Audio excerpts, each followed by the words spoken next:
Worked example 2, temperature coefficient of resistance, question 1a. A coil of aluminium wire in a heater has a resistance of 40 ohms at a temperature of 0 degrees. Calculate the resistance of the coil if the heater is raised to a temperature of 100 degrees, so T2, and the temperature coefficient of the wire at 0 degrees is 0.03 per degrees. Okay, quite a few bits of information here that we need to use. So because we're given our temperature coefficient and resistance at 0, and we're starting with a resistance at 0 degrees, that tells us straight off the bat that the equation we need to know is R2 is R0, 1 plus alpha naught T2. So we take our temperature coefficient, multiply it by the final temperature, add it to 1, multiply it by our original resistance at 0 degrees, and that gives us our new resistance at the new temperature, R2. So we can go ahead and start substituting our values in. 40 ohms multiplied by 1 plus our temperature coefficient 0.03 times our second final temperature of 100 degrees. Plug all that into the calculator and hit equals, and we end up getting 32.11 ohms. Now, if we look at the question information, the lowest accuracy figure we have is basically to no decimal places. For example, the 40 or the 0 or the 100. So I would be rounding this up to 32 ohms. Question 2a. A wire with a resistance of 0.75 ohms, so R 0.75, at 20 degrees is used in a boiler room of a ship. If the wire has a temperature coefficient of 0.04 ohms per degrees, so our temperature coefficient 0.004 ohms per degrees, is heated to 80 degrees, so our second temperature here, T2, is 80 degrees. Determine the new resistance at this temperature. Our temperature coefficient of the wire we're not told is 0, so we kind of have to assume that this is not a 0 alpha here. So that means that we can't really use the first or the final temperature coefficient or temperature equation.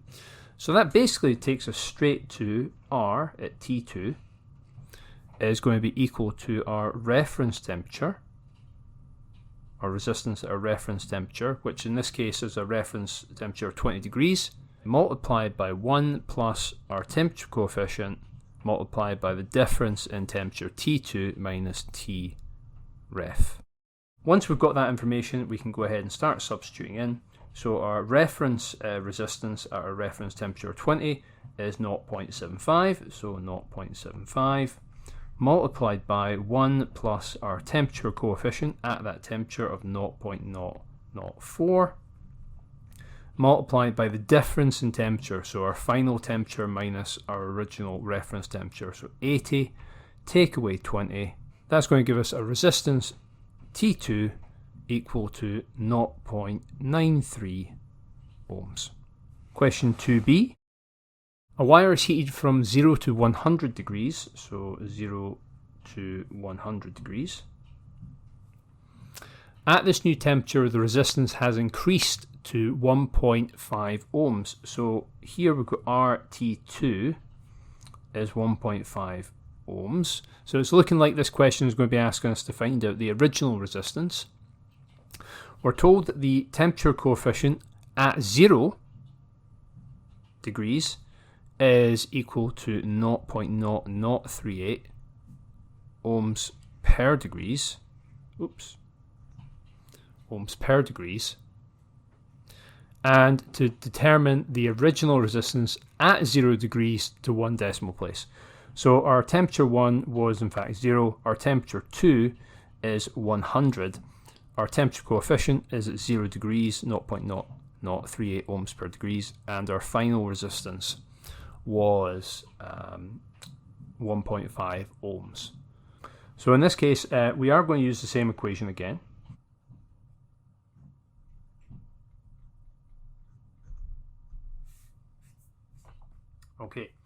So we're looking to calculate our reference resistance here, the original resistance, and because the original resistance here is multiplying everything inside these brackets here, that basically means that I can take this whole side of the equation, whole side of the formula, and basically transport it underneath RT2 to leave me with reference resistance. So our reference resistance is going to be equal to RT2 divided by 1 plus our temperature coefficient of resistance times T2 minus T1. Now again, we can go ahead and substitute our values in and basically then solve. So our reference resistance is going to be equal to our final resistance of 1.5 ohms divided by 1 plus temperature coefficient of resistance 0.038 multiplied by T2, which was 100, minus 0. And when we feed that into the calculator and hit equals, we end up getting 0.362 ohms. However, of course, remember the question did specify our answer needs to be 1 to 1 decimal place. So we summarize that up, we round that up to 0.4 ohms. Alright, question 3. The wire of a resistance temperature device has a resistance of 22 ohms at 37 degrees. So resistance of 22 ohms at a temperature of 37 degrees. Part A. After it's raised to a temperature of 120 degrees, calculate its resistance at this new temperature. Take the temperature coefficient of resistance at 0 degrees as 0.039 per degrees. So a bit of information there we need to write down. So the new temperature, our T2, so this is our T1. Our T2 is going to be 120 degrees, and that's R1. We're looking for R2 here at that new temperature. Now, we're told that the temperature coefficient is at 0 degrees in the question, and that is 0.0039 per degrees. Okay, so in this case, we're going to be using R1 over R2 equals 1 plus our temperature coefficient, T1, divided by 1 plus our temperature coefficient 0 at T2. Now, of course, we can't just enter all the values in the equals because we are trying to find this. There's two ways you can do it. One, you could rearrange it all first and then to have it equal to R2 and then enter your values in the equals. Or personally, the way I find it easiest, and I think most students find it easiest, is enter these values in first, simplify that down to effectively a single term, a single number, and then rearrange. And the rearrangement becomes a bit more obvious at that point. So that's what I'm going to do. So I'm going to pop all my values in.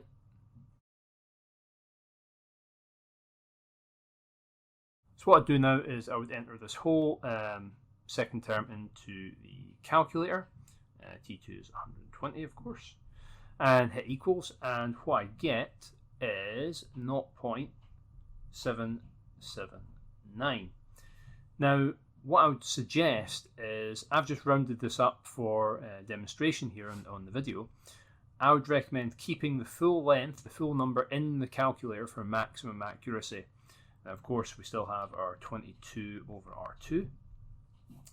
But now that we've done this, we can easily rearrange this to say that R2 is equal to 22 divided by 0.779.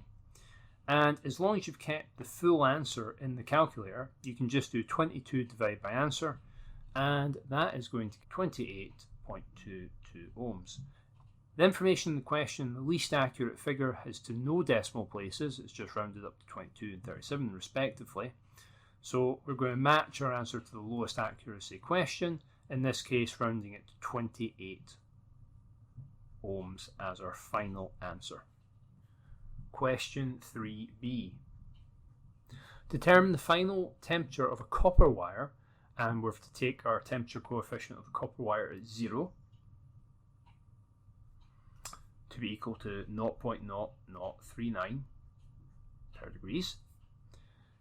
If it has a resistance of 1.2 kiloohms at 157 degrees. So our resistance, T1, is 1.2 kiloohms or 1200 ohms at a temperature 1 of 157 degrees, and a resistance of 800 at its final temperature. So our T2 becomes 800 at temperature 2, which we do not know. We're dropping the resistance, and because we're dropping in resistance, that means we're going to be decreasing the temperature. So we should be looking for a smaller number here rather than a bigger one. So don't get caught out with that. Some questions you sort of expect the number to go up because that's what a lot of the questions do. In this case, it's going down. We do have a temperature coefficient at 0 degrees, but we don't have a resistance at 0 degrees. So that leads us to using our R1 over R2 variant of the equation with 1 plus alpha naught T1 over 1 plus alpha naught T2. Of course, in this case, we're actually looking to find T2, and it's kind of buried in here. 1200 divided by 800, which is equal to 1 plus alpha naught 0.0039 multiplied by T1 of 157 degrees. Let's put some brackets around that to keep it nice and clear. And then we're going to go ahead and divide all that by 1 plus 0.0039 times our T2. Now, the common mistake that I see students making here all the time is they add the 1 to this number, our temperature coefficient of resistance. We can't do that because, remember, order of operations prioritizes the multiplication. So we can't just break the 0.039 out of multiplying by T2 by adding it to 1. We need to basically get rid of the plus 1 and then divide by this to get T2 by itself. But we'll go through that step by step here. The first thing I'll do is simplify this top line here. So we're going to end up, and simplify the left hand side here, of course. So we're going to end up with 1.5 equals to our simplified down number of 1.6123 and divided by 1 plus 0.0039 times T2. Now hopefully you can see it becomes a bit simpler to say, right, we can take this whole bottom term, the whole thing, and bring it up here. And at the same time, we can actually bring the 1.5 down below and basically switch positions. So we're going to end up with 1.0039 T2 equals 1.6123 divided by 1.5. Now you can see here we're getting closer to getting T2. That's ultimately our goal here. We're no longer on the bottom, so we can start to subtract 1 and divide and basically get towards our T2. What I'm going to do is I'm going to basically subtract 1 from both sides. That'll give us 0.0039 T2 equals 1.6123 divided by 1.5 minus 1. And if we plug all of that into the calculator, that gives us 0.07487. Now, of course, as I'm writing these out, I'm rounding it up for simplicity.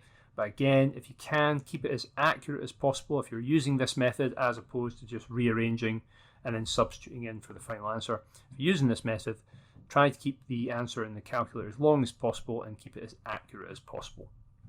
Okay, so that leaves us with 0.039 times T2 equals our 0.07487. So we can go ahead and divide by this number over to here, and that leaves us with T2 equals 0.07487 divided by 0.0039, which equals 16.20 degrees. But again, just looking back to our original values here and checking the question again, there is nothing that says round to 1 decimal place or 2 decimal places or no decimal places, but if we check our question numbers here, The lowest accuracy we had was no decimal places. You can talk about significant figures, but there's no decimal places here. So as a result, I am going to round my answer here to no decimal places as well, which in this case is 16 degrees C as my final answer.